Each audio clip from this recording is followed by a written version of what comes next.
CMA inter registration பண்ணும்போதாகட்டும் or final register பண்ணும்போதாகட்டும் whether நான் oral registration select பண்ணணுமா or else postal registration select பண்ணணுமா அப்படின்ற question உங்க எல்லாத்து மைண்ட்லயுமே இருக்கும். So this is Aarthi from Shilpis Academy. Let's start. So இப்போ இதில் we are having two options. One is oral and another one is postal. So oralல நம்மளுக்கு என்னென்ன benefits இருக்கு அப்படின்னு பார்த்தீங்கன்னா first thing. ஸோ ஓரல் நான் செலக்ட் பண்ணும்போது ஒரு டிஸ்ட்ரிக்ட்டுமே ஒரு சாப்டர் அப்படின்னு நம்ம சொல்லுவோம். சிஎம்ஏவோட ஆஃபீஸ் அங்கே இருக்கும் அண்ட் அவங்க வந்துட்டு நம்மளுக்கு கிளாஸஸ் அப்படின்றது they will conduct. We can join in that also. Chapter classes. And if in case எனக்கு வந்து ஸ்கில் ட்ரைனிங் ரிலேட்டடான மெயில் வந்துட்டு வரலை அண்ட் எனக்கு அதுக்கான சப்போர்ட் தேவைப்படுது அப்படின்னா I can directly approach the CMA chapter in a particular district.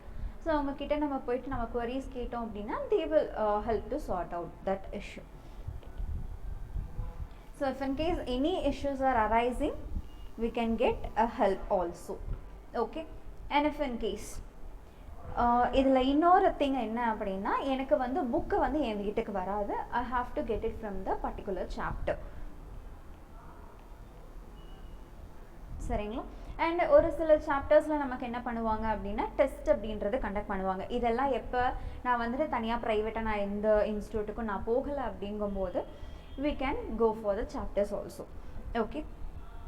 And இதுவே போஸ்டல் அப்படின்னு பார்த்தோன்னா இதில் நமக்கு புக்கு வந்து ஸ்ட்ரைட்டாக வீட்டுக்கு வந்துடும். கொரியர் ஆர் எல்ஸ் போஸ்ட் மூலமாக புக்ஸ் அப்படின்றது we will get. First thing. And second thing, எந்த இடத்துல எனக்கு ஏதாவது ஒரு இஷ்யூ அரைஸ் ஆகுது அப்படின்னா ஸ்ட்ரைட்டாக என்னால் சாப்டரை போயிட்டு அப்ரோச் பண்ண முடியாது. If in case skill training ரிலேட்டடாகவே எனக்கு மெயில் வரலை அப்படின்னு வச்சுக்கோங்க, நான் வந்துட்டு போயிட்டு கேட்டேன் அப்படின்னா இல்லைப்பா நீங்கள் வந்துட்டு போஸ்டல் ஸ்டூடெண்ட்டு SIRCயை வந்துட்டு நீங்கள் அப்ரோச் பண்ணுங்கள் அண்ட் அது வந்துட்டு சென்னையில் இருக்குது. அங்கே தான் நம்ம அங்கே போயிட்டு நம்ம கேட்டுக்கிற மாதிரி இருக்கும் ஆல்ஸ் அவங்களுக்கு நம்ம மெயில் பண்ணுற மாதிரி இருக்கும். இது ஒரு இஷ்யூ. And test papers வந்துட்டு ICMAலேருந்து நம்மளுக்கு சென்ட் பண்ணுவாங்க அண்ட் அதெல்லாம் நம்ம எழுதி ப்ராக்டிஸ் பண்ணிவிட்டு அதை அவங்களுக்கு ரிட்டன் அனுப்புகிற மாதிரி இருக்கும். இந்த ப்ரொசீஜர் நம்ம கரெக்டாக பண்ணோன்னா தான் we can appear for the next attempt. If in case நான் வந்துட்டு இந்த டெஸ்ட் பேப்பர்ஸ் நான் கரெக்டாக கொடுக்கல அப்படின்னா I can't able to appear that particular exam. ஓகேங்களா? அண்ட் இன்டர் ஆகட்டும் அண்ட் ஃபவுண்டேஷன் ஆகட்டும் இது ஒரு பெரிய இஷ்யூவாக இருக்காது. If in case you are a final student then it will be a bigger problem. Because IOTP training அப்படின்னு சொல்லிட்டு ஃபைனலில் ஒரு ட்ரைனிங் வைப்பாங்க. இது வந்துட்டு நான் ஓரல் ஸ்டூடெண்ட்டாக இருக்கேன் அப்படின்னா அந்தந்த டிஸ்ட்ரிக்டில் இருக்கக்கூடிய சாப்டர்ஸில் போயிட்டு நான் அட்டன் பண்ணிக்கலாம். If in case I am a postal student, நான் எங்கே தான் போகணும்? சென்னைக்கு தான் நான் போகணும் ஃபார் திஸ் ட்ரைனிங். நான் என்னோடய வீடு வந்துட்டு கோயம்புத்தூரில் இருக்கேன். கோயம்புத்தூர் சாப்டரில் என்னை அலோவ் பண்ண மாட்டாங்க. இந்த ட்ரைனிங்காக நான் எங்கே தான் போயாகணும்? சென்னை தான் போயாகணும். ஸோ நீங்கள் அதை செலக்ட் பண்ணும்போதே ஆன்லைன் அட்மிஷன் நீங்கள் போடும்போதே ஓரலா போஸ்டலா அப்படின்றத கொஞ்சம் பார்த்து கேர்ஃபுல்லாக செலக்ட் பண்ணிக்கோங்க.